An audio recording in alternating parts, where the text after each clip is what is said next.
Hello, this is Kinninigan from RagingReptilian.com. So, Rome and the cult of Mithra.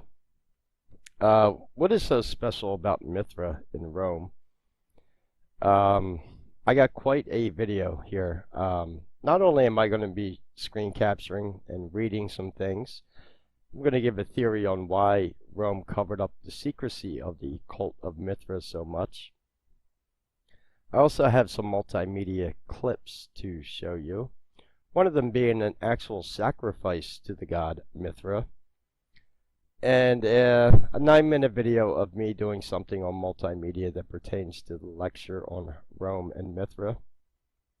But what I'm also going to do is give you a theory that I had, well, that the god Mithra in Rome is no more than another reptilian Sumerian god going all the way back to Babylon. Oh, my alert there. Shouldn't come up again. So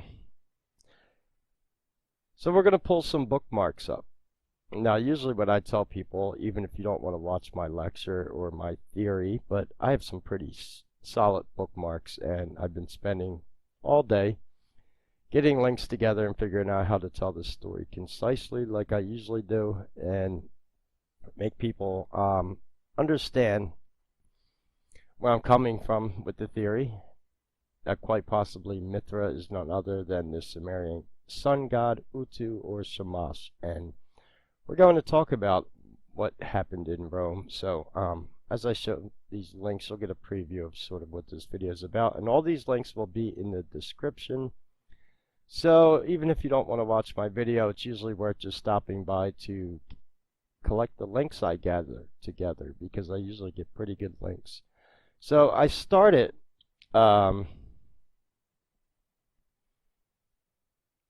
researching Rome heavily when I started making films of the Jesuits. This is one link here, Mithraism. We're going to talk about it. Yes, it's an Indo-Iranian deity, Akkadian for contract. Akkadian, Sumerian, and Babylonian is all around the Indus Valley area. That's where Indo comes from. That's the Indus Valley, Mesopotamia. And we're going to talk about why there was so much secrecy around Mithra. So all these will be in the description. We're going to be coming back to all these bookmarks. Some of them not. What I'm going to do probably when I pull that bookmark up is right off the bat explain to you what the Roman word of pagan actually means. People ask me about it often, and then I'll show you the actual Roman definition of it. This is really interesting here. Aramana statue found the evil spirit of Mithraic religion. What's interesting about this statue, we're going to come back and look at this later. It is a lion with a serpent wrapped around it. This is Mithra. He has wings. We're going to talk about the symbolism, well, the obvious reptilian serpent symbolism. This is Ahiman, but this is also Mithra or Mithra. So Rome, in a nutshell, seems that they were trying to cover up their Sumerian or Mesopotamian roots, because Romans were very proud of their culture. And I have some pictures bookmarked here too, just bear with me. Now when people first see this, yes, this is Mithra. He was born of a virgin, born on December 25th. He had 12 disciples, performed miracles, dead for 3 days, resurrected for Sunday worship. He was a Persian sun god. Now, before people jump the gun and start to even comment now, I know this is based off Zeitgeist. I'm going a lot deeper than Zeitgeist. Some of my sources of what I'm going to show to you, well, we'll be pulling them up in a second.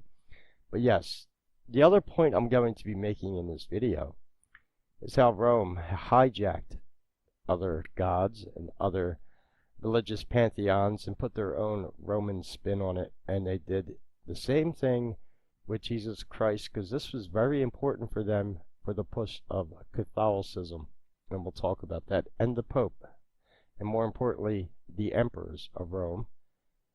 And that gets into some of the lectures I've recently done about the Vatican and the Jesuits themselves.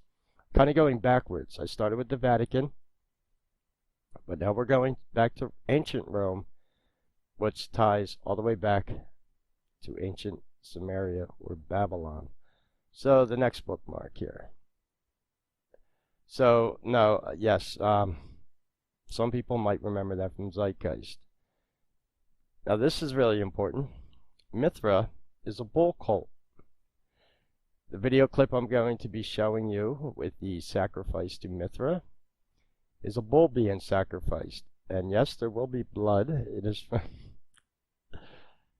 but this is the bull of heaven, which goes all the way back to the epic of Gilgamesh and the story of Enkidu and the bull of heaven, which was sent to destroy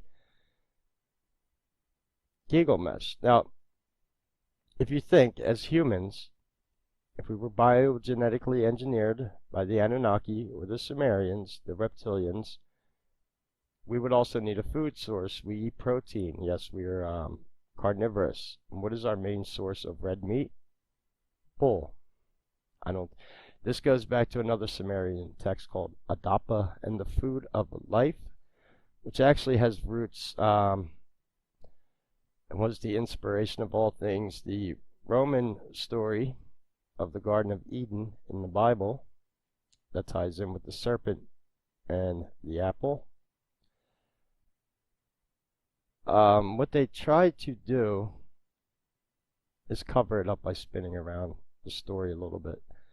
So this is the actual epic of Gilgamesh. I've read it on my other channel. It's long. I'm not going to reread it on this one because it's quite a read.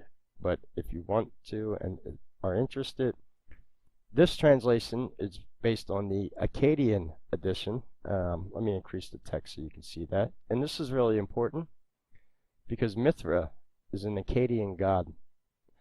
And the Sumerian equivalent is Shamash, or the Babylonian is Utu. So the Akkadian, Sumerian, and Babylonian are all pretty much the same. I showed the differences like the other day when I did the video about Jupiter being Marduk and how the planets were just different names of different Sumerian gods. If my voice sounds like it's getting a little scratchy, yes, I am getting over throat sickness. A lot of people know I've been telling them that. The next link here, and this is really important, the Sumerian king list, or the Sumerian kings list. Something very interesting, because Sumerians were the first ones to have kings. Not only were they the first to have kings, they were the first ones to have dynasties. You see the third dynasty of Ur, and I did a video on the Sumerian kings list. It's on my, it'll be probably in the same, I have a playlist just for all ancient Sumerian mythology.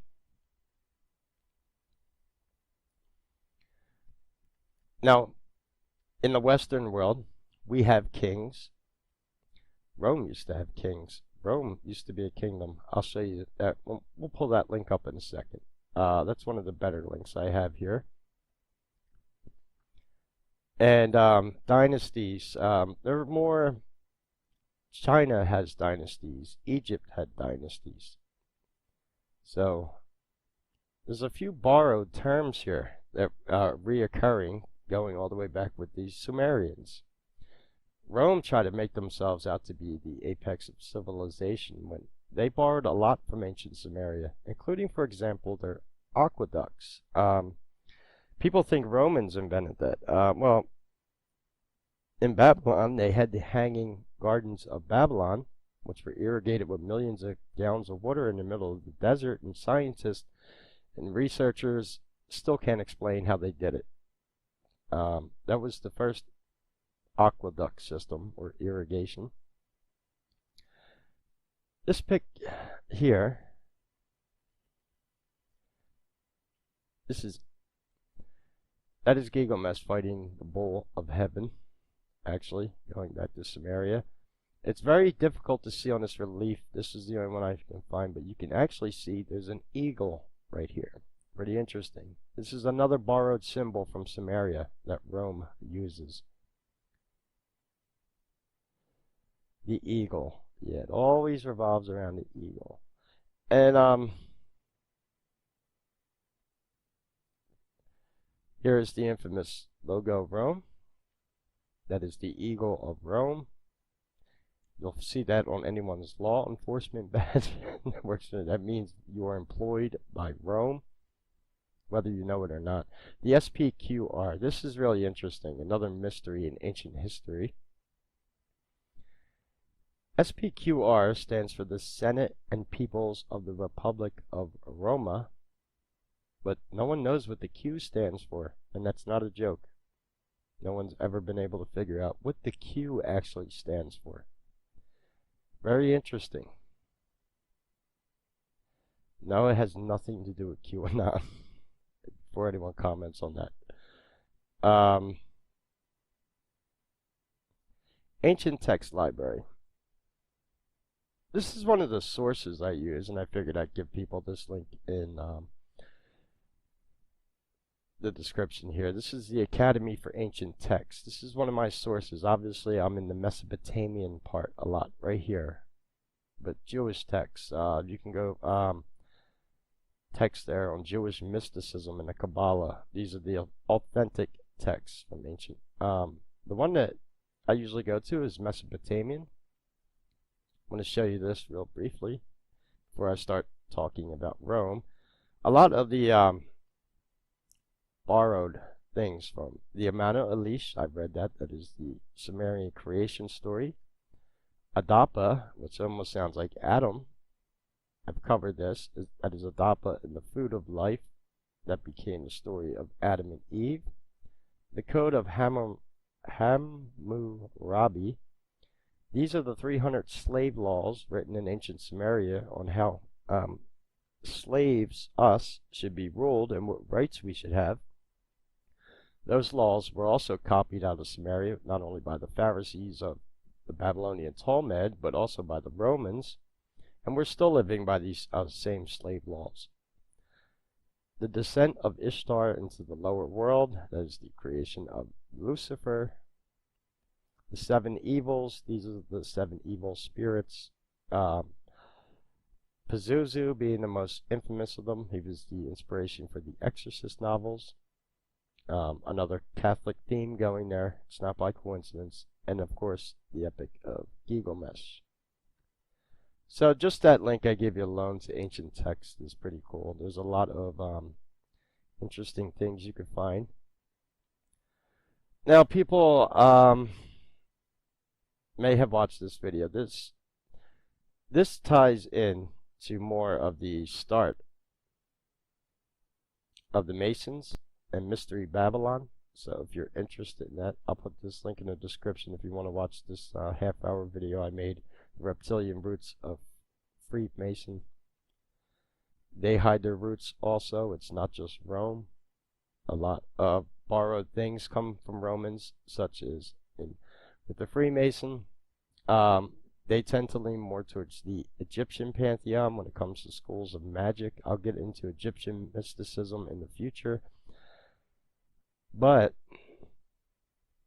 they've all borrowed it from ancient Samaria. Now, this is the Annals of Rome. I was on book 2. This is a very long text written by an actual Roman that tells the real history of ancient Rome, told by a Roman. It's called the Annals of Rome. There's a lot of books here. There is, I'm counting 16 of them. Now, Mandela effect. Does anyone remember the Mandela effect? This is a little fun before we, about the writing 4s now, not like this anymore, with the I and the V, but they're writing 4 straight I's. Yeah, so this wasn't Mandela affected. What's really important about the Annals of Rome by Cornelius Tacitus, this is millions of words long.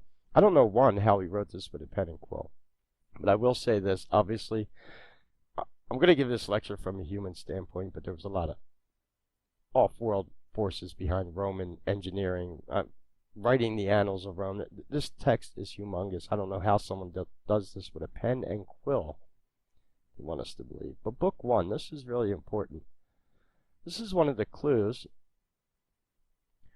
Rome, at the beginning, was ruled by kings. What's the first thing that me and a lot of other researchers tell you about Luciferians, pagans? They tell you right up front what they're about, and then they don't talk about it anymore. This is really important.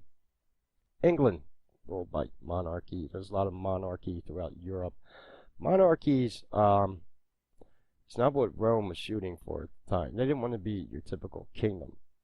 It wasn't until Rome unites with Florence and Naples, southern and northern Italy, and they become united under the emperor. Well, first it was Caesar, but then it becomes the first emperor of Rome is Augustus Caesar, and then they start, rolling the world through imperialism, through their legions. And they conquested a lot of the world that way, but then it just became too much for them to handle. So Rome decided to take another route, which was hijack the story of Jesus, Catholicism, and power mysteriously after the Dark Ages comes to the Vatican, and we no longer have an emperor, we have a pope now. So the Annals of Rome, written by Cornelius Tacitus. And I just wanted to show that because this is not conjecture, this is actual history written by a real Roman. And right, the first line, Rome was ruled by kings. That goes back to the Sumerian kings list, because Sumeria had kings and kingdoms first. A lot of people think that the idea of kingdoms comes from England or the UK or Europe.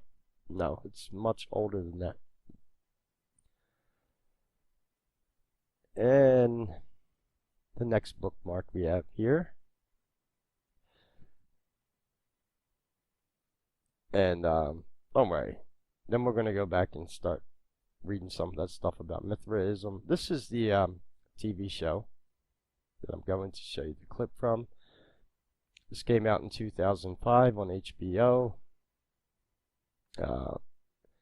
It's 2 seasons long. It's really good, but what's more important is I'm going to close this now. Like I said, all these links will be in the description. Oh, there's one more link that we need to take a look at. I'm sorry, before we take a look at the video clip. But we're going to take a look at this TV show, Rome, in a second. I'm going to show you a clip out of it, which is actually a sacrifice to Mithra. No, it wasn't that pic. I'm sorry. It was a...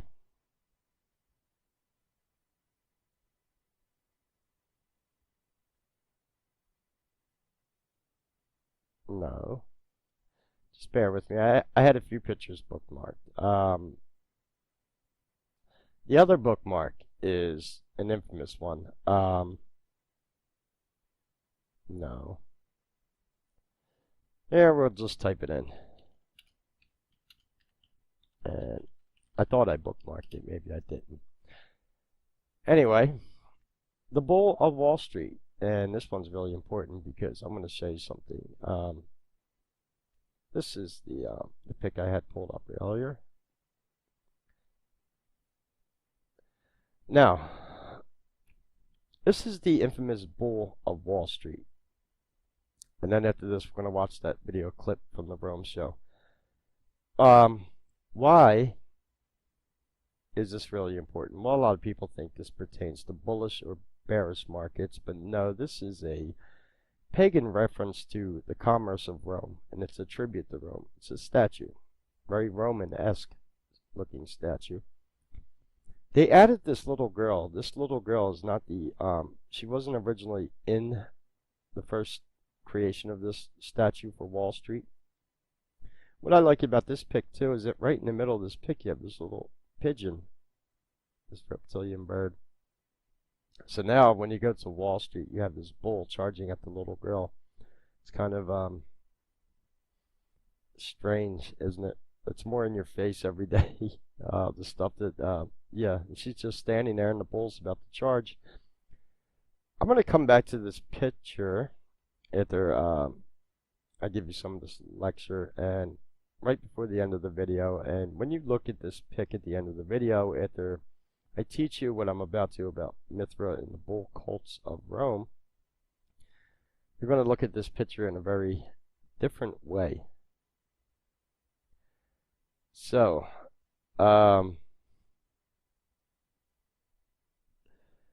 yeah, it's not what it appears to be. It's a direct tribute to Rome. So here is the TV series here. What I'm going to do is be able to get away with it. Won't be a problem. I'll show you some. Here's some of the Roman legions fighting.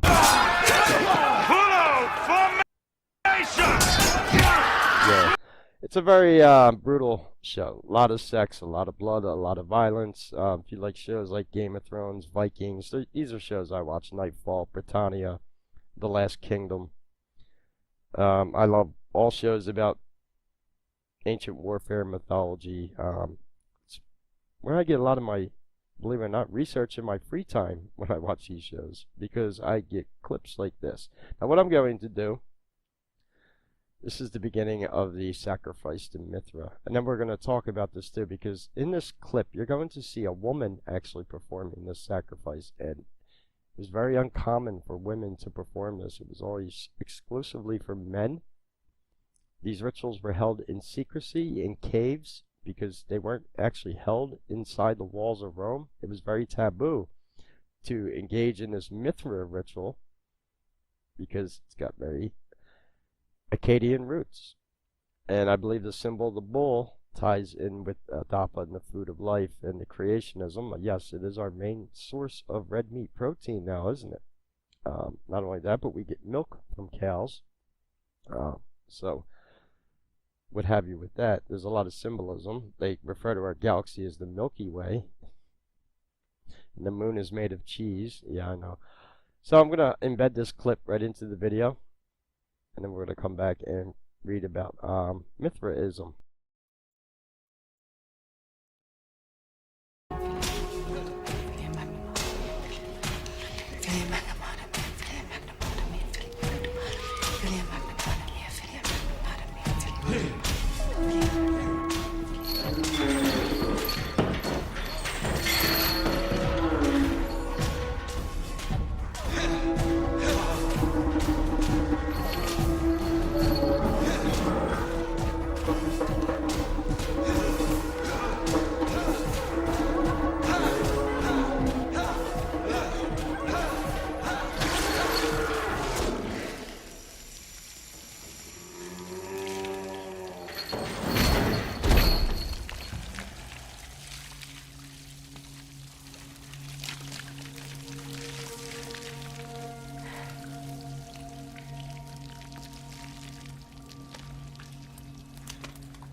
Great Mother says no harm shall come to your boy.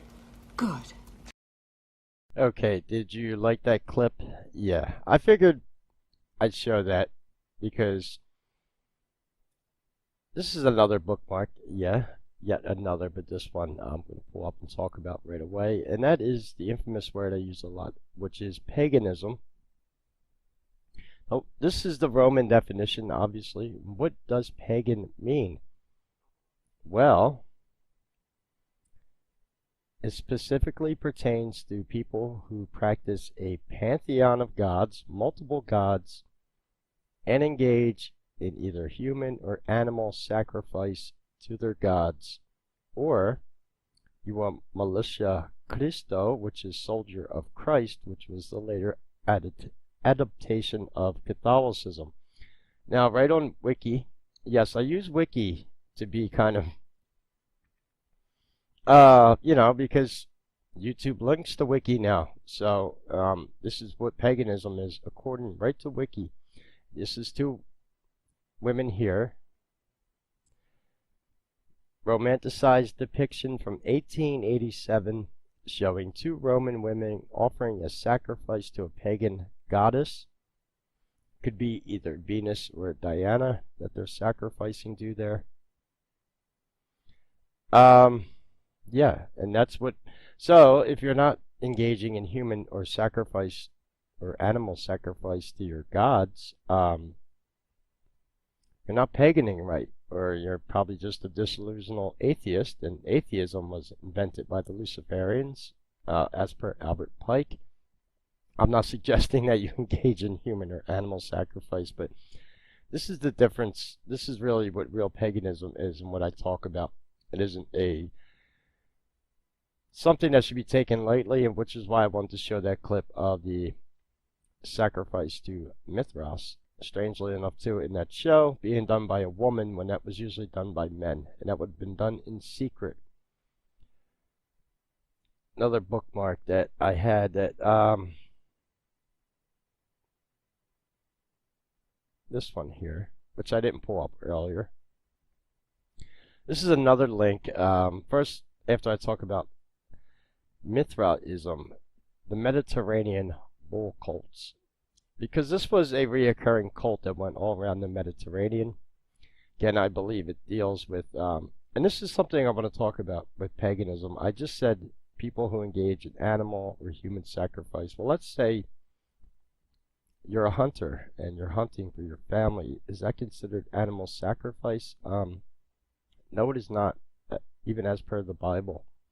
There's a difference there. It's killing a bear in self-defense that's trying to kill you, or hunting deer and actually using and harvesting the meat and the leather and the skins, what have you. That is not ritual animal sacrifice.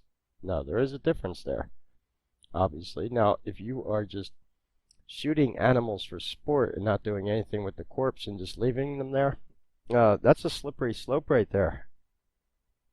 Think about that one. And these are actually covered in some of the laws in Sumerian texts as per hunting, what humans are allowed to hunt and eat. And the bull was considered okay to slaughter and eat, and we still do it to this day. The bull has been a reoccurring symbol, going all the way back to, as I showed, the Epic of Gilgamesh and the bull of heaven. So this is what I want to read you first, is what exactly Mithraism is. This is at another good site I use, Ancient History Encyclopedia.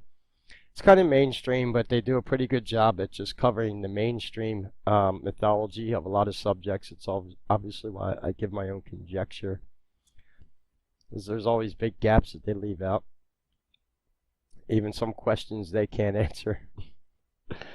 So, Mithraism, the definition. The Mithraic mysteries, also known as Mithraism, were a mystery cult in the Roman world where followers worshiped the Indo-Iranian deity Mithras, Akkadian for contract, as the god of friendship, contract, and order. Now I'm going to stop here. That clip I played for you in that TV show, Rome, that woman has close ties to who eventually becomes Augustus Caesar, or the Emperor of Rome. So, think about why she would have been doing that Mithra ritual with bathing herself in blood from the bull. It's not only just a ritual sacrifice, it's like a blessing for them. So, yeah, that's actually how they would worship their gods. That's what I said. That is real. And this was stuff that's practiced by the Vikings, practiced by the Celts, engaged in sacrifice. They all did, but the only ones that Romans actually held in secret was just the cults of Mithra sacrifices. Strangely, these, like I said, they were done in caves out of the walls of Rome. As the god of friendship, contract, and order, the cult first appeared in the late 1st century CE, and an extraordinary pace spread from the Italian peninsula and border regions across the whole of the Roman Empire. The cult, like many others, was a secret one. Voltaire's, i.e., example, followers of the cult, worship Mithras in temples also built into caves and hidden away from the public. This was done as to create the feeling of being part of a special group, just like a close group of friends that does not share secrets with outsiders. Sounds a lot like the foundation of a lot of Luciferian witch covenants and secret societies, doesn't it? Isn't that how they get you in? Even Scientology does that when you walk through the doors at their recruiting centers, don't they? Yeah. Like I said, nothing new under the sun. However, the secrecy of the cult was tolerated by the authorities, especially by the Roman emperors, because it was in favor of imperial power. Over 200 Mithra temples have been found, stretching from Syria to Britain. The finds are concentrated mostly in Italy, on the Rhine, and the Danube. After the crisis of the 3rd century CE and the establishment of Christianity, the Mithras mysteries diminished in importance as temples were walled up or destroyed by Christians. However, some temples remained in use until the early 5th century CE. I say there's probably still hidden temples. In fact, I am without a doubt, even though I can't prove it, I will not even doubt that there is some secret society out there based specifically around Mithra worship. That's all, and probably have secret temples. Probably a secret society we don't know about, don't hear about, but I'm sure it's somewhere out there. The most important element of the myth behind the Mithraic mysteries was Mithra's killing of a bull. This scene is also known as tauroctony. It was believed that the death of the bull, an animal often seen as a symbol of strength and fertility, sprung new life. Rebirth was an essential idea in the myth of the Mithraic mysteries. The sacrifice of the bull established a new cosmic order and was also associated with the moon, which also was associated with fertility. Now, the moon, in ancient Sumerian, the moon god's name is Sin. Rome didn't hide that fact. That was a Sumerian god they hijacked and just entwined it into Catholicism. Sin. Well, Sin, S-I-N, is the Babylonian moon god. So, some of the gods they didn't hide. They took Sin and just embedded them right into... Now, you got to understand that the Bible is translated from Koine Greek. So, the Greek word for sin could have been different, but it probably means the same thing as what we think of sin, committing things that are against the Word of God. But they put their own spins on everything all the time, and mix a lot of the pagan gods in with the religions and other things they hijack. The relief of Mithras. What is special about the Mithraic mysteries is its visuality. Gotta excuse my throat, like I said. The sacrifice of the bull was depicted in a stone relief that has a central place in nearly every cult temple. In the relief, Mithras is often shown as he wrangles the bull to the ground and kills it. Being a Persian god, Mithras wears what Romans believed to be a typical Persian chic, the farjeen, cap, and pants, which Romans did not wear. Around 650 of these stone reliefs have been found, and they are all strikingly similar. In a typical example, such as the celebrated sculpture from the Roman Germanic Museum in Cologne, Mithras looks away from the dying bull up to the moon. In addition, Mithras has a few helpers that assist him in taking the bull's fertility. A dog and a snake drink the bull's blood, and a scorpion stings the bull's scrotum. Also, a raven sits on the bull's tail and typically ends the ears of the grain. The raven could have played the role of the mediator between Mithras and the sun god Sol, Invictus, with whom Mithras will share the meat of the bull. Now, really important. Yes, I said Mithras is the god of the sun, but so is Sol in Latin, and I showed that in the planets video I made the other day. That is the root of Sol. Solstice, for example, is the root of that word. So Rome had their own pantheon of gods, and they thought their gods were the best, and they used to make even fun of other pantheons of gods of lands they conquered, even Egypt. Yes, they mocked their gods too. But Rome had Sol, so this is why I believe Mithras was also kept in secrecy, because of the association with the sun, and they already had Sol.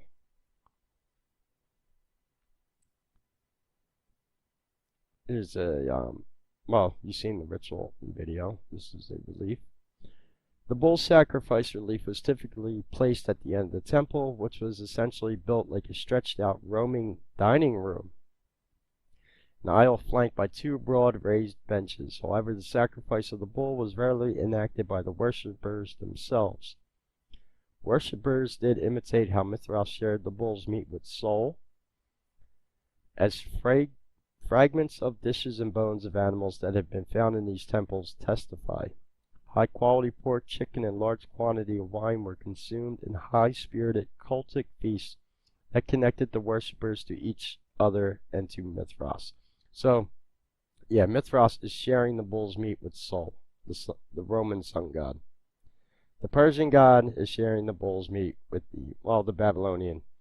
We'll look at the statue of Mithras in a second. The 7 degrees of initiation. Yeah, 7 is a big reoccurring number in the occult. The Mithraic mysteries were not just about fun and games, however. There were strict rules as to how the feasts were organized. For example, regarding hygiene. What is more, there were 7 degrees of initiation, ranging from Koroks, raven, to Pater, father, of which each had its own type of clothing. The other degrees were Nymphus, bridegroom, Miles, soldier, Leo, the lion, Perses, who is Persian, and Heliodromus, who is the sun runner. Each degree of initiation had a different task to fulfill. E.g., and I do know some Latin that actually stands for exemple gratia, which means, for example, a raven had to carry the food while the lions offered sacrifices to the father. Also, the initiates had to take part in tests of courage. The paintings in the temple of Mithras at St. Maria Capua Verteri show us different scenes of this ritual. An initiate, blindfolded and naked, is led to the ceremony by an assistant. Later, the initiate has to kneel before the father, who holds a torch or sword in his face. Finally, he is stretched out on the floor as if he had died. This probably was a ritual suicide in which the initiate was killed with a non-lethal theater sword and then was reborn. That is the initiation into the Freemason and just about every other secret society you can think of. That's why I wanted to read this, because a lot of stuff's been hijacked out of not only Sumeria, but of Rome of all places. Even though I said Masons, yes, for their magical systems, they lean more towards the Egyptian pantheon of magic. And yes, I'll admit that it is based more around magic. I'll make future videos about Egypt. Rome was more about the foundation of how they were going to rule the world. And this, and when you read this initiation into Mithras, it sounds exactly like an initiation into the Masons, where they are born and they're re-dyed, they're blindfolded, they come in naked with one pant leg. You get the idea. This is a typical cave here, where the Mithras rituals were held. Other important elements of the cult were self-denial and moral questioning of the self.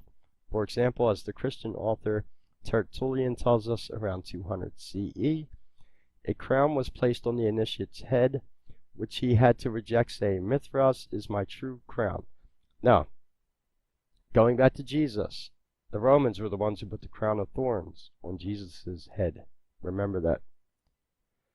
Another hijacked symbol of Mithra that they infused in with the Jesus story. Tertullian de Corona Militis 15. That's where that comes from. This was thought of a ritual of reincarnation. Jesus reincarnated. I'm not saying that Jesus isn't real. I've made a video on Jesus already. What I'm saying is, and I will be making an upcoming video about Jesus and the church of Petra in Jordan, because what I'm trying to disprove in here is Rome not only hijacked things from ancient Samaria, but they put their spin on a lot of things that they took over, including Catholicism, because when you start reading this, the symbolism is right in front of your face. We have the Masons copying their initiation ritual right out of the rituals of Rome. So, nothing new under the sun with pagans, huh? They just relabel it, give it a new title, make it all shiny and new, and give it a different name, and deny that it has any association with any of this ancient stuff. What started a new life for the initiate? The earliest documented followers of Mithras were soldiers and officers of the Roman army, like a lot of cops and people in politics, and police officers and police captains are Masons. No coincidence. But with the rising popularity of the cult, the majority of Voltaires, and there's a, I know there is a secret society called Order of the Voltaires. That might have been the Mithras cult that I was talking about, but pretty interesting. Were successful, freed slaves of the cities. Women, however, were excluded, which is why I said it was pretty rare for, you think that was a woman, right? It was HBO, who knows? It could have been, I'm not going to go there. But a woman performed that ritual in the show when that was strictly forbidden. Why would a Roman soldier or anyone go through these troubles to become a member of a Mithras mystery? First, as mentioned earlier, the cult supported the emperor, unlike other cults such as Bacchanalia, that's Bacchus, the Roman god of orgy. I've made a video about him already. Second, the cult was based on mutual interest, friendship, and intimacy. The temples accommodated only small groups. It is understandable that members of the military were attracted by these aspects of the guaranteed some sort of stability in an otherwise dangerous profession. Here's where things start to get interesting. Debate on the cult's origins. There are three different views on how the Mithras mysteries became a cult in the Roman and Hellenistic world. Roman and Greek historians of the 2nd and 3rd century thought the cult had originated in Persia or with the Persians, and early research often followed this interpretation. However, the archaeological findings do not substantiate this view. Most Mithraic temples have been found in Italy and provinces of the Danube, not Persia. What is more, the cultic reliefs depict Mithras display what Romans thought of as typical Oriental clothing, but show little originality. This is comparable to modern stereotypes of all Germans wearing leather pants or all Americans wearing cowboy hats. Another statue, head of Mithras. A second view is that the original Oriental Persian Mithraism mixed with Roman Hellenic culture to transform into the new form of the cult. While this theory of transformation is tempting, the problem remains that in the border region between Roman, Hellenic, and the Persian world where this merging would have taken place, there are little findings of Mithraic worship.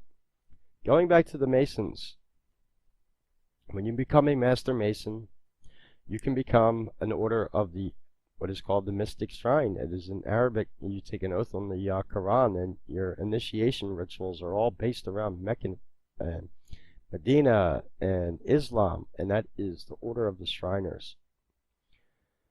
It's another metaphor of the union of Christianity and Persian culture, Islam. Well, this is before Islam. This is Persian. We're going back to the time of Xerxes and way before Muhammad. So I believe they also try to hide that because and then they kind of have this divide of the Persian culture and the Roman culture and Western culture. And Persian is, yeah, it's tied in with the Indus Valley area, parts of India, even influencing parts of Asia in ancient times in the migration and the cults around these places. In recent years, a radical new theory has been established which says that Mithraic mysteries did not originate in the East, but in Italy. The cult was founded by an unknown person or genius who borrowed a few things from the Persian world to give his Mithraic mysteries an exotic touch. The problem here is that the person is never mentioned as the founder or even by its votaries, and there is no evidence to support the invention theory, other than the greater number of Mithraic temples in Italy and the lack thereof in order in other regions. The bottom line is there are too little sources from a certain explanation of the cult's origin, and that there are many blank spots. Besides the many visual artifacts of the Mithraic mysteries, little written sources remain. There are only descriptions written by Christian authors who perhaps were not exactly fond of the Mithraic competition. In the eyes of the Church of Hieronymus, for example, Mithra's temples were places that were best destroyed. No written sources by members of the Mithra's mysteries survive, but this makes sense, keeping in mind it was a secret cult. Perhaps the focus should not be so much on finding a single root of the cult. Rather, we should take a dynamic approach, which is what I'm doing. Figuratively speaking, we should take a close look at the different branches of the Mithraic mysteries at different places and the different periods of time or seasons at which this fascinating cult existed. Yeah, fascinating. Okay. I just want to show you, we're not really going to read this, but this is one of the statues that comes out of Persia of Mithras, Ahriman, and he is a lion with a serpent wrapped around him, typical simple symbol of Enki with wings. The lion is represented by the sun, Leo. This is Mithras, the sun god, sun cult. We have the reptilian wings on the back, the eagle wings, very avian, alpha draconian symbolism, and of course with the serpent wrapped around it. So there goes your origins on Mithra, straight out of Sumeria. He's a reptilian god. And the Romans kept him hidden because I think it showed too much of an association with Persian culture, and that tradition still is shown in Freemasonry today, as I showed, even with the Masons and the Shriners of all people, and their initiation ritual. So what I'm going to do now is read this little thing here. This is from the Epic of Gilgamesh, the Bull of Heaven. The Bull of Heaven is the constellation we call Taurus. A lot of this stuff ties in with the zodiac. He's controlled by the sky god Anu. It's the beginning of Anu Nakai, those who come from heaven to earth. That's what Anunnaki means. The Bull of Heaven appears in the Epic of Gilgamesh. After Gilgamesh upsets the goddess Ishtar, she convinces her father Anu to send the Bull of Heaven to earth to destroy the crops and kill people. However, Gilgamesh and Enkidu kill the Bull of Heaven. The gods are angry that the Bull of Heaven has been killed. As punishment for killing the bull, of Enkidu falls ill and dies. And I believe that's probably why we get the sacrifice of the bull in Rome. It's probably a direct homage to the story of the Epic of Gilgamesh and the Bull of Heaven being sent after Gilgamesh, which again would tie in with this lecture here if you're interested, the Reptilian Roots of Freemason, where I go more into Gilgamesh. So, as a other interesting part of this video, and then we're going to come back and kind of scan through this, I don't know, see how much of this, maybe I just might read the whole thing, why not, right? The origins and evolution of the bull cult in Ancient Mediterranean. Now this is another good site I use. This is ceraminusspeaks.com, and over on the right hand side you'll see a lot of links here for a lot of good ancient mythology links. Alexander's Conquest, the Ides of March. It's March 15th. That's coming up. The Ides of March, the death of Julius Caesar. But what I'm going to do, just to show you some of the Roman symbolism and the importance of Mithra, I'm going to embed a little multimedia clip into this video again. It's a 9-minute clip, and it's pretty interesting. It is me playing a game called Civ City Rome. And I'm going to show you what a little bit about Roman life was like in an interactive kind of way to just, you know, rather than do a screen capture and talk about something, I'm going to make it a little interactive with me talking over a game about, of all things, Rome.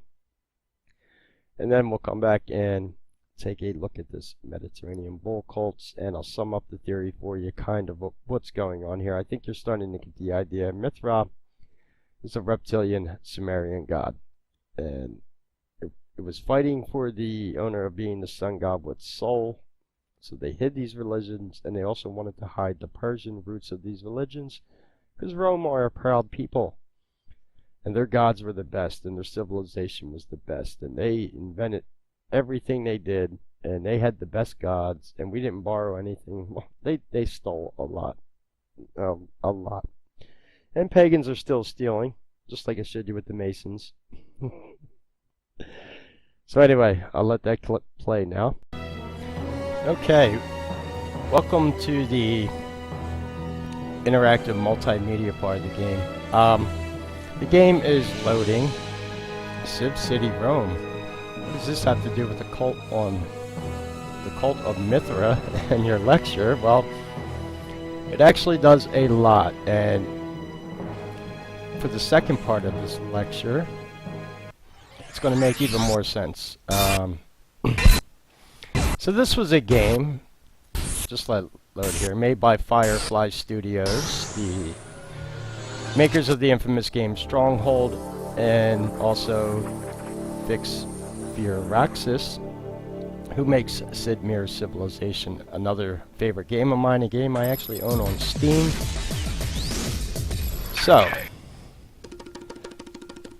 I'm going to show you how, well, we learned about Mithra already. I showed you the sacrifice already from HBO in the pilot episode. The pilot episode made sure in that TV show that they put in that sacrifice to Mithra, because when you sell a TV show, you need to sell the pilot episode, and they wanted the people watching to see, yeah, we know about Roman paganism. I learned quite a deal through documentaries I watch, and even playing games like this about Rome. So I got this game, and it starts out at Lavinium, and I'm doing the peaceful walkthroughs here.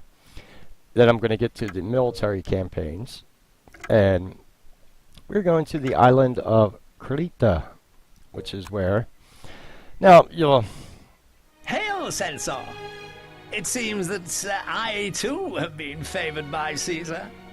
The Senate has granted me and this the is governorship typically how of pompous, Creta. you know, these It Roman is currently an old and senators tired were. place. The way I he want talks to and- revitalize it. Turn it into the kind of province that Rome can be proud of. Go there. And I'm actually really and found pretty a good new at these city. games. They take a lot Show of the strategy Senate that and in city governance engineering, we are and I'm without pretty good at it. equal. Then watch how And I enjoy Rome playing. will smile on us. But so we gotta get a population of 10,000. That's pretty easy. Small domus. Now, here's where we get back to the lecture part. I'm gonna pause the game. This is a real-time strategy. To choose a good position for Your NPCs in this game, not only do they move around and do stuff, when they upgrade their houses, they get married, they have children. Our city streets stink.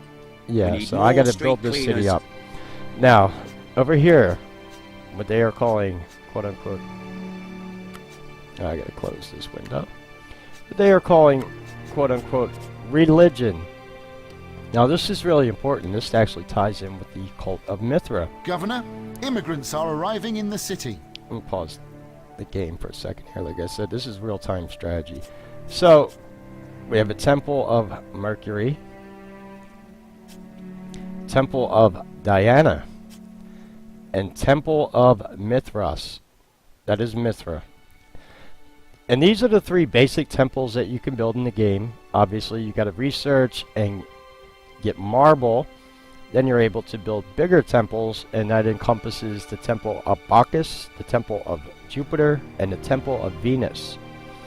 Now, Mercury is the messenger. He's a blessing on commerce, like the dull cremation of care ceremony out at Bohemian Grove, based around the same principles. Diana, she's the huntress. This is a blessing on the food supply for your city.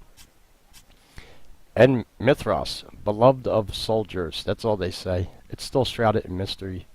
They won't admit it's the god of the sun and the Zoroastrian Sumerian god, because Rome is very proud of their religion, their gods, their pantheon, and they've only let us know what they wanted to. Which is why, in the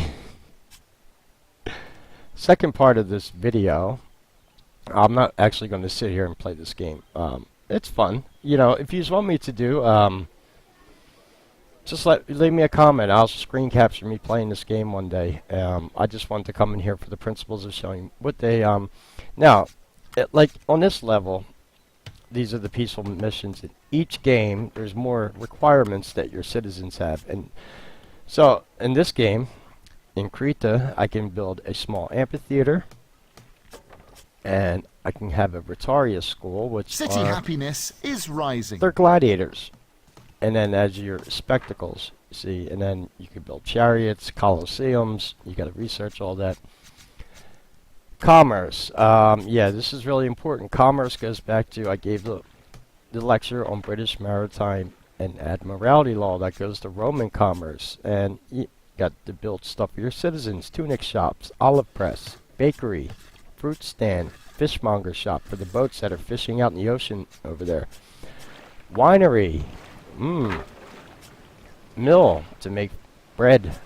Carpenter shop to chop down trees and make beds. Entertainment. They get taverna, musician school, and piazza.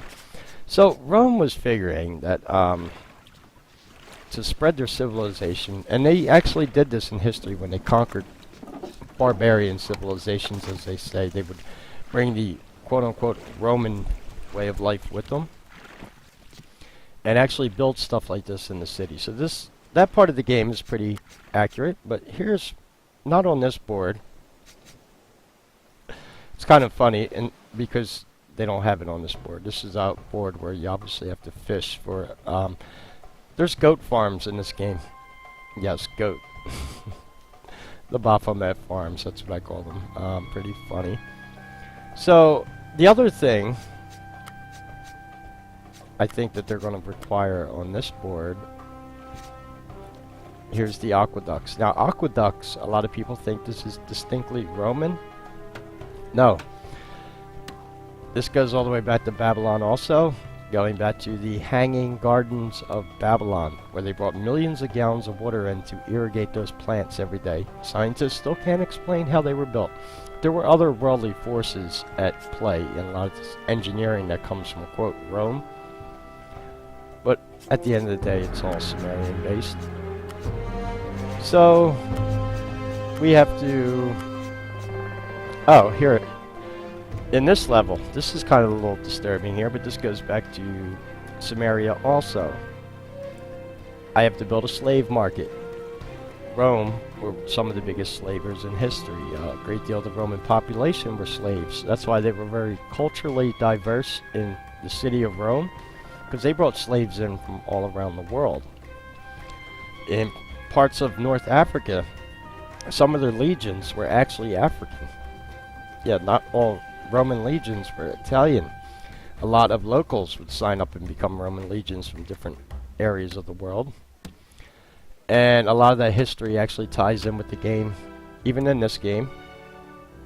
Let me show you a map here of where I am. This is the city of Creta. This is where I am. That's a real island. And then we have up here Athena. That's a Greek city. This is Greece over here. And I can trade with Athena. Athena buys stone. And this is Miletus, which is another Roman city. So it's pretty interesting. And yeah, even in games and up until this day, they still, you know, they won't let you know everything, but as I want to show you with this little interactive multimedia thing, as you notice, the music's quite nice in this game also. Is remember, this is how prevalent Mithras was in Rome. Even in video games, the Temple of Mithras is one of your basic temples. Diana, Mercury, and Mithras.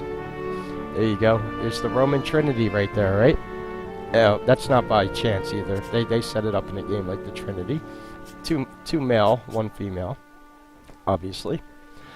Anyway, I'm gonna get back to the second part of the lecture here. If you guys want me to upload me actually playing this game, just leave me a comment down below. Maybe I will.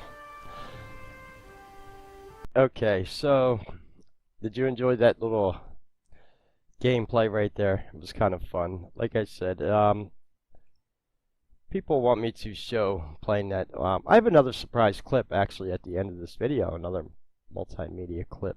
It's a short one, but so I was talking about the cult of Mithra earlier, and the Order of the Voltaires, or the Disciples of Mithra, and I'm over here at, this is a website I use for Freemasonry and fraternal organizations. We have everything in here from the Ancient Order of Hibernians. It's a secret society from Ireland, Celtic mysticism, Freemasonry, everything under the umbrella. You either have to be a member of or a master mason yourself to get in any of these side orders or your families, including Order of Rainbow for girls. This one's really interesting. This is for girls who are related to members of Masonic lodges, ages 13 to 20. And I looked at this earlier and I thought to myself, that is the typical age that Disney recruits their stars at. Britney Spears, other ones. Yeah, it's not what it appears. The rainbow. Order of the Rainbow. Yeah. So I'm looking for, the other one I couldn't find in here before when I made a video was the Order of the Jesuits, which is very interesting because that is a Vatican or Roman secret society. Found the Improved Order of the Lions, although there's nothing, no links for their, these links actually go to their descriptions and rituals. Nothing, Sons of Vulcan, no, that's not what we're looking for. No. Sons of Italy, that's kind of like the Knights of Columbus. They're social clubs under the guise of, we have a lot of them here in Philadelphia, Sons of Italy halls all throughout the city. Same thing with the Knights of Columbus, who actually hold guard for the Pope when he comes over, honor guard. But nothing on the Order of Voltaires, which remains. The Knights of Zion. Yeah, we have a lot of the Knight orders here. So, yeah, it's very difficult to get good information on, even with the links I use. And if you're interested, obviously, I'll put this link in the description if you want to research these secret societies yourself. So this is what I'm going to read. Like I said, people get the idea of what I was trying to portray in this video, and that is the Persian or Akkadian roots of Mithra and his fight with to be the sun god in the Roman pantheon, because Sol was already the god. We get some of the same mysticism thrown into our own account of Jesus, and then Rome takes over Catholicism, and here comes the Vatican. Mediterranean bull cults. The origins and evolution of the bull cult in ancient Mediterranean. Now what's interesting, that game I just showed took place in the Roman city of Creta, but in this article we're actually going to be reading about the Greek city of Crete. yes, became a Greek city eventually. And so that's just a little Easter egg that I threw in the video there, because we're actually going to be reading about the island of Crete right now. Gods came in all forms in the ancient Mediterranean. Many were anthropomorphic or human formed. Here, I'll increase the text here. I just can't make the text too big because it's a little difficult to read, but this ain't too bad. The bull in particular was considered a divine animal throughout antiquity and was a symbol of the moon, fertility, rebirth, and even royal power. The earliest depictions of the Paleolithic cave art and enigmatic veneration of the bull in Anatolia would influence a variety of religious cults in antiquity, from bull jumping in Mayon, Crete, to the worship of Apis bull in Egypt, to the sacrificial portrayal in Roman Mithraism. The bull was an integral part of many diverse and important religious traditions.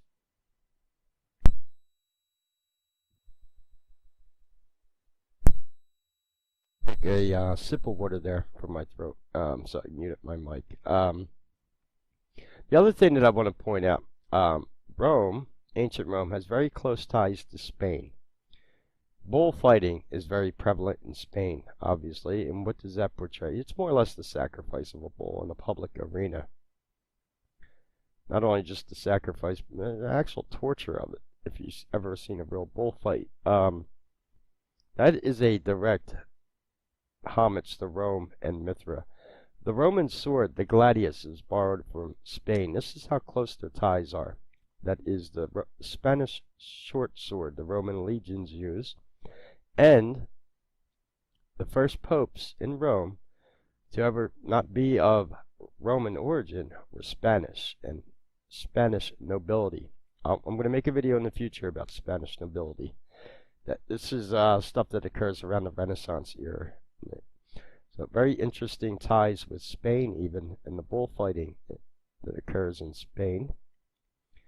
Evidence of bull worship has been found in areas as varied as Europe, Africa, and India. The bull was subject of cult veneration beginning 15,000 years ago in the Upper Paleolithic era.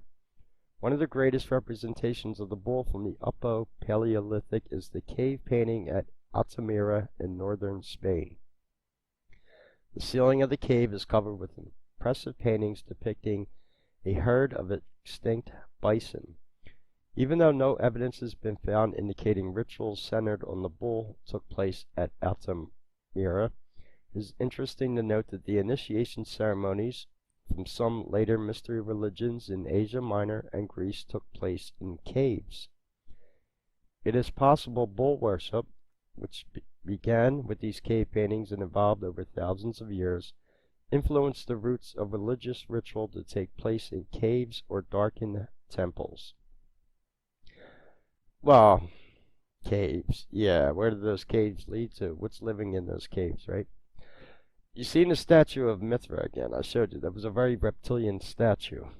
And the rituals are taking place in caves. This is the bison painting right here in Spain.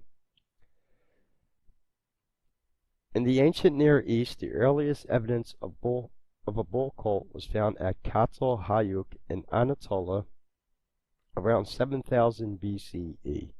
Bull paintings are featured on the northern walls of shrines like the simulations of caves. There are even early representation of bull games, specifically bull leaping. The painting depicts young acrobats jumping over the backs of bulls. Besides paintings, the shrines also include three-dimensional model bull heads made from plaster. Some bulls are depicted being born of the goddess, indicating a connection between bull and mother goddess worship. Actual bull skulls and horns were used to decorate the shrines as well.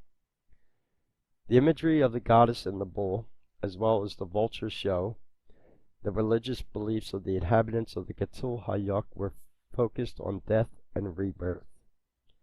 Paintings of huge vultures indicate the practice of excarnation, where bodies were left from scavenging birds to pick clean. Now, I'm going to stop here. I have my own theory about the vulture paintings around this time. I think people know where I'm going. The Skeksis look looking reptilians.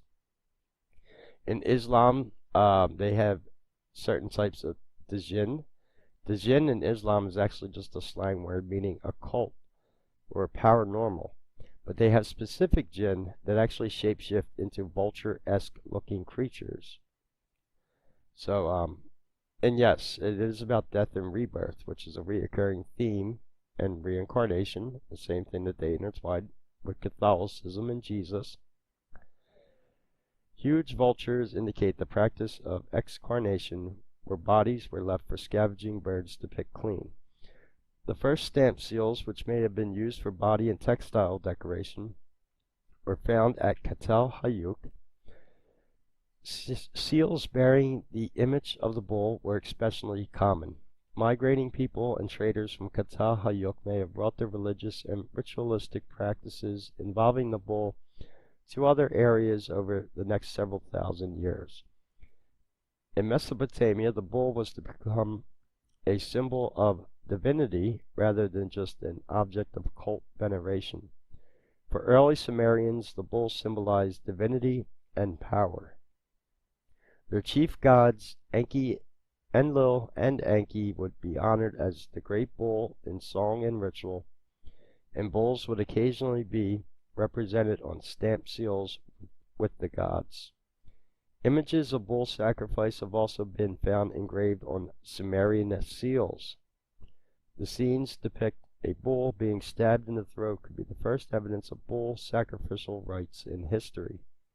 Representations of human-headed bulls as well as bull-headed humans have also been found. These hybrid representations may symbolize the dominance of man over wild animals or the power of intelligence over man's animal instincts. In the Sumerian epic of Gilgamesh, the bull is represented as Gugalana, the husband of Ereshkigal, the goddess of the underworld. He is also called the Bull of Heaven and is sent by Anu to kill Gilgamesh and his friend Enkidu after Gilgamesh refuses to marry the goddess Anana, or Ishtar. Gugalana is represented as an actual bull in the lines when he first snort cracks opened in the earth and 100 young men fell down to death. There is even a bull games aspect in the passage. Enkidu dodged aside and leapt on the bull and seized it by the horns. That's where we get the term, grab the bull by the horns. Another term right out of Babylon. Gilgamesh then succeeds in slaying the bull by thrusting his sword in its neck. The bull of heaven was not killed in the sacrificial manner by slashing the jugular, which may be symbolic of the killing of the mother goddess in the form of Anana. This could indicate the rejection of the connection with goddess worship as found in Katel Hayuk thousands of years before. After this symbolic break with the mother goddess worship, the bull evolved into a symbol of spring and regeneration.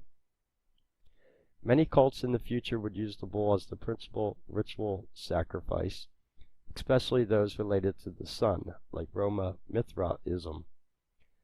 In later Mesopotamian cultures, the bull took an additional symbolic meanings. The bull and lion would frequently be depicted together as winged creatures symbolizing royal power. For the Babylonians, the bull's horns signified the crescent moon. One area where elements of goddess and bull worship may have continued is Minoan Crete in the 2nd millennium BCE. There is evidence that Crete was first inhabited by migrant peoples from Anatolia and possibly people from Katel Hayuk. Walter Burkett in Greek Religion states, "The finds from the Neolithic town of Katel Hayuk now make it almost impossible to doubt that the horn symbol, which Evans called horns of consecration, does indeed derive from real bull horns." Arthur Evans discovered and restored the palette of Minos at Knossos on Crete. The horn of consecration are large bull horns on the walls of Knossos that have come to symbolize the bull games Cretan culture is famous for. The palatial palatial buildings discovered by Evans may actually be religious temples rather than buildings of government administration or a king's palace. Cretan religious practices may have its roots in the goddess cult from Anatolia, as the evidence suggests the establishment was predominantly female. Besides the earliest depiction of bull games at Tel Hayuk, bull leaping paintings have been found in Egypt at Tel el Dabah, the ancient city of Avaris. The culture synonymous with bull games is undeniably Crete in the 2nd millennium BCE.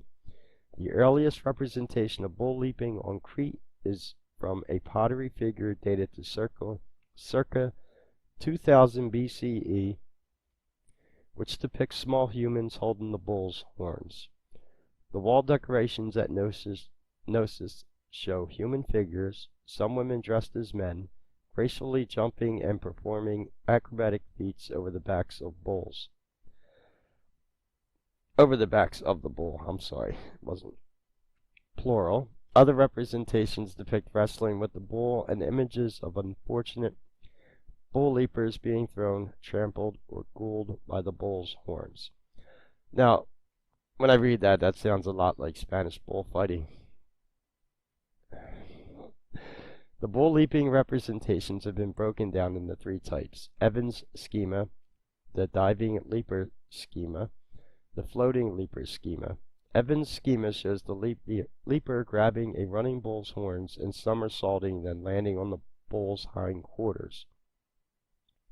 The diving leaper schema shows the jumper diving over the bull with their lower head and performing a flip from the highest point of the bull's back. The floating leaper schema is different as it shows the leaper in a static position. The figure is shown floating horizontally over the bull with bent legs, grasping the bull's horn or neck. All these types, the diving leaper schema may best represent the true sport of bull leaping.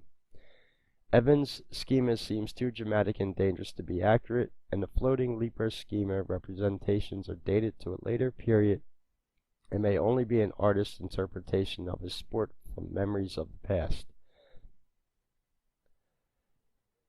Even though the bull was clearly important to Cretan culture, there is no evidence it was worshipped as a god like the Egyptian Apis bull. It may have been ritually sacrificed at the end of bull games.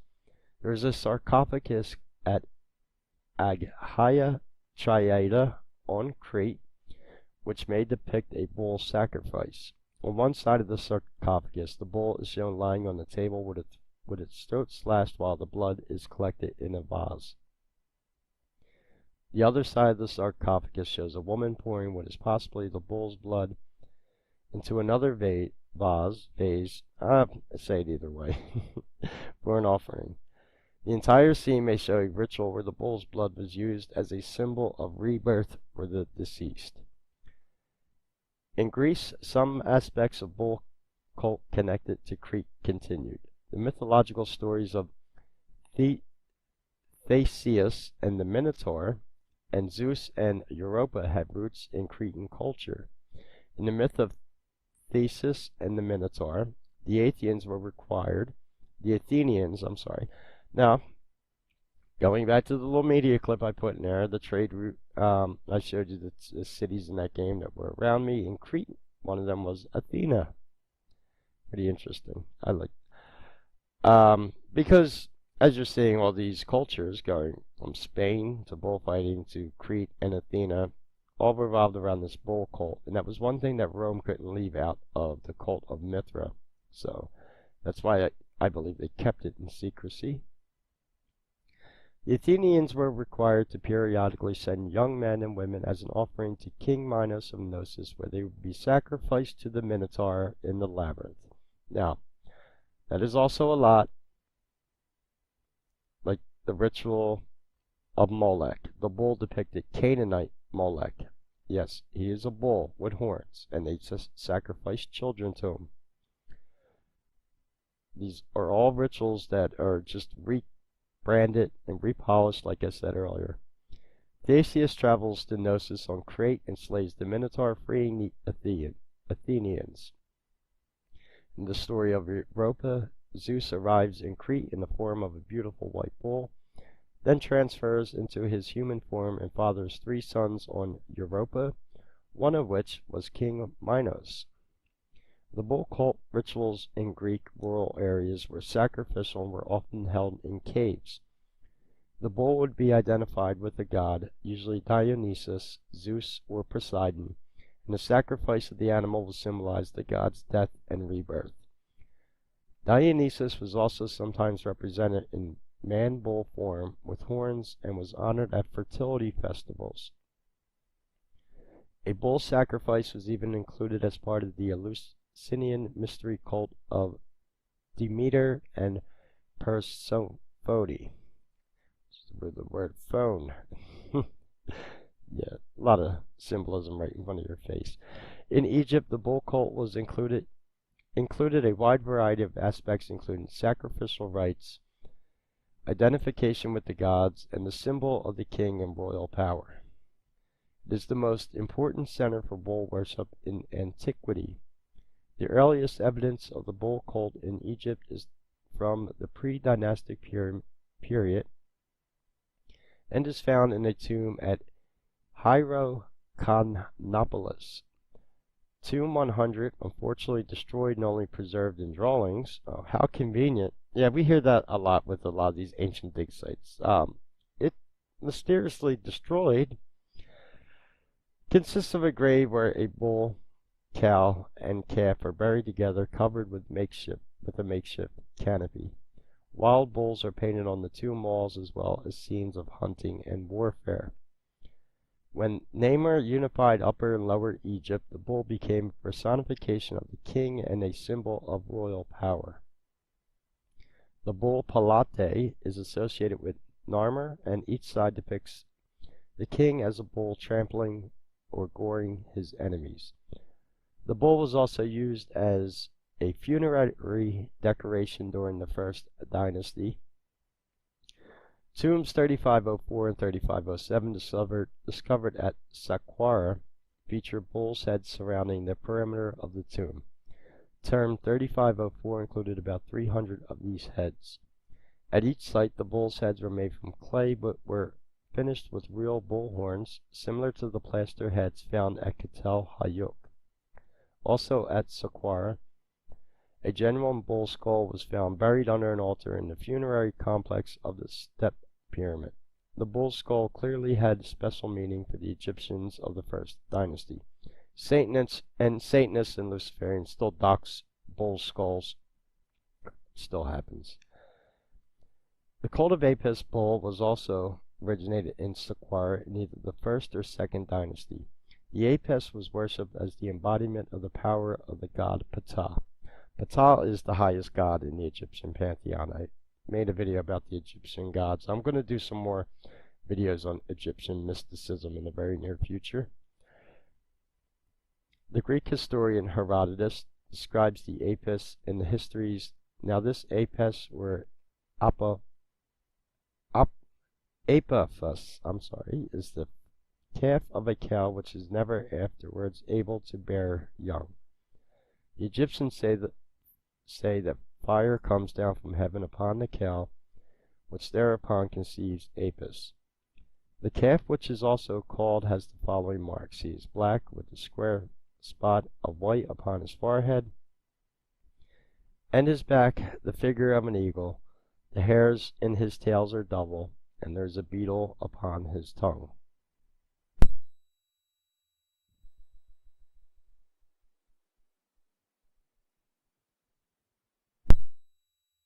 A sip of water there, I muted my mic. When an Apis bull died, the priest would find a young bull with these markings and it would become the new Apis. The new Apis would then be brought to Memphis, where he would be kept in luxury by the priesthood. After their death, the Apis bulls were mummified and buried at the Serapeum at Saqqara. In the histories, Herodotus tells the story of Cambyses, the Persian king, who mortally wounded the new Apis bull by stabbing it in the thigh during a ceremony. After he commits the sacrilegious act, Cambyses mocked the Egyptians for having gods of flesh and blood, and sensible to steel. The Egyptians said Cambyses was smitten with madness for this crime. It may have indeed been divine retribution, since Herodotus says of Cambyses' death, the button of his sword sheath fell off, and the barred point entered his thigh, wounding him exactly where he had himself once wounded the Egyptian god Apis. Another metaphorical killing. Besides the Apis, there were two other bull cults in Egypt. The Bacchus bull was sacred to the god Montu and was worshipped at Thebes. There is evidence that these sacred bulls were buried in the Bacumean as late as 340 CE. The Mnevis bull, sacred to Re, was worshipped at Heliopolis as the living bull. Even though the bull was clearly fundamental to many Egyptian religious practices, there is no depiction of bull-headed god like many other animal-headed gods which are part of their pantheon. In Rome, the bull was a sacrificial victim, but also a symbol of regeneration. Roman Mithraism may have its roots in Persia and became very popular with Roman soldiers in the 1st century AD. It was a mystery cult centered on the bull-slaying god Mithras, which believers participated in initiation rituals held at a Mithraeum, a shrine reminiscent of a cave. The cave was important as aspect in Mithraism because the god had slayed the bull in a cave. Porphyry, a Neo-Platonist philosopher, said the roots of Mithraic rites on the caves of the nymphs. Not only have they made a cave a symbol of perceptible cosmos, but they've also used the cave as a symbol of the unseen powers, since caves are dark, when that which is the essence of the powers is invisible. Very little is known about the cult's actual rites. They may have been a reenactment of Mithra slaying the bull, as a bull hide would cover the table where the initiates shared a feast. The act of slaying the bull, tauroctony, and that is also the root of the astrological sign Taurus, which actually goes back to this. The constellation Taurus being the bull of heaven, going back to Sumeria.